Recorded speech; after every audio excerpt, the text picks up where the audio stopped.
নতুনকে সন্দেহ করে অবিশ্বাস করায় কমলিনের ওপর রেগে গিয়ে তাকে চর মেরে দিল নতুন। এমনটাই দেখতে পারবেন আগামী পর্বগুলোতে।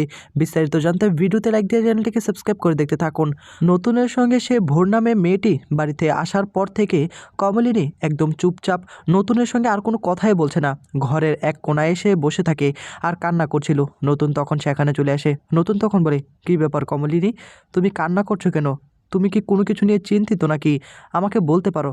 কমলিনী তখন নতুনের দিকে তাকিয়ে বলে, প্লিজ দয়া করে তুমি এখন এখান থেকে চলে যাও। আমাকে একটু একা থাকতে দাও। আমি মানসিক চাপ নিয়ে আর থাকতে পারছি না। চারদিকের এত চিন্তা ভাবনা আমাকে ঘিরে ধরেছে। আমি চাই না এই চিন্তার মধ্যে তুমি শুধু শুধু ঢুকে পড়ো। নতুন তখন বলে, কমলিনী, এসব কথা তুমি কেন বলছো? তোমার এত কিসের চিন্তা থাকতে পারে? আমাকে নিয়ে তোমার চিন্তা হচ্ছে? তুমি কি আমার কারণে চিন্তিত? কমলিনী বলে, আমি কার কারণে চিন্তিত আমি এখন বলতে পারবো না, হয়তোবা আমার কপালে এটা লেখা ছিল। নতুন তখন বলে, না কমলিনী, তুমি কিছু আমার থেকে লুকোনোর চেষ্টা করছো। তুমি যদি আমার কারণে চিন্তিত হয়ে থাকো বা আমার কোনো ব্যবহারে কষ্ট পেয়ে থাকো, তাহলে তুমি আমাকে সরাসরি বলতে পারো। আমি এত কোনো আপত্তি করব না। কিন্তু তুমি তবু এভাবে একা বসে থেকো না, তোমার শরীর আরও খারাপ করবে। কমলিনী তখন বলে, আমার শরীর তো, আমাকে নিয়ে ভাবতে দাও। তুমি শুধু শুধু কেন ভাবতে যাবে? তোমার ভাবনার মতো অনেক কিছু আছে, তুমি অন্য কিছু নিয়ে ভাবো। তখনই নতুন বলে, না কমলিনী, তুমি কিন্তু এবার একটু বেশি বাড়াবাড়ি করে ফেলছো। অন্য কিছু নিয়ে মানে? আমি আবার কাকে নিয়ে চিন্তা করব? কাকে নিয়ে ভাববো? আমার সকল ভাবনা তো তোমাকেই ঘিরে, তাই না? তুমি কি সেটা ভুলে গেলে নাকি? তখনই কমলিনী বলে, আমাকে নিয়ে? ও তাই নাকি? সেটা কবে থেকে হলো? এইসব মিথ্যে কথা বলা না বন্ধ করো। কমলিনীর কাঁধে হাত রাখে নতুন, তোমার কি হয়েছে বলো তো? তুমি আমাকে সবটা পরিষ্কার করে বলো। তুমি কি কোনো কারণে আমাকে সন্দেহ করছো?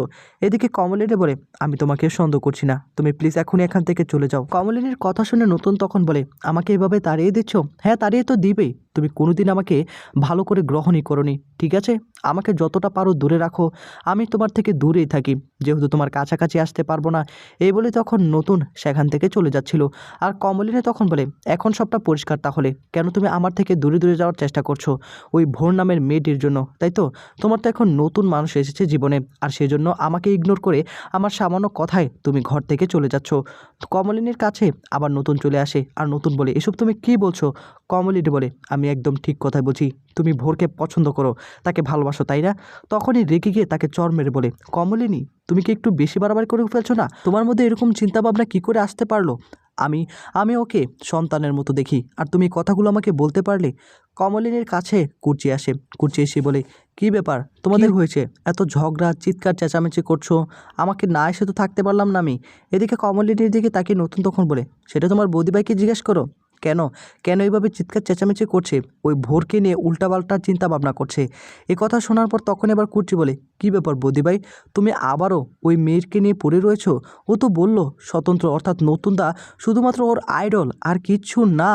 আর স্বতন্ত্র অর্থাৎ নতুনদা তো ওকে মেয়ের চোখে দেখে, তারপরও ওই মেয়েকে নিয়ে তুমি সন্দেহ করছো? এটা একদম ঠিক না, তুমি কিন্তু একটু বেশি বাড়াবাড়ি করে ফেলছো।